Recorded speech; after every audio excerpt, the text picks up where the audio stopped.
How to share an Uber Eats order with someone. Hello guys, this is Atticus and welcome back to another tutorial video. In today's video, I'll teach you guys how you guys can share an Uber Eats order with someone. So without any further ado, let's dive right into it. First step, open up your Uber Eats. After you find your Uber Eats, make sure you're logged in into your account.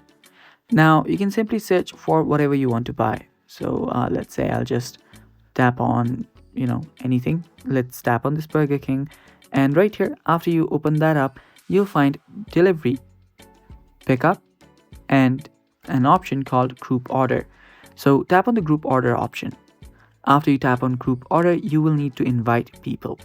So you can tap on invite people and you'll find this prompt where you can scan, you can copy the link and simply share that very link.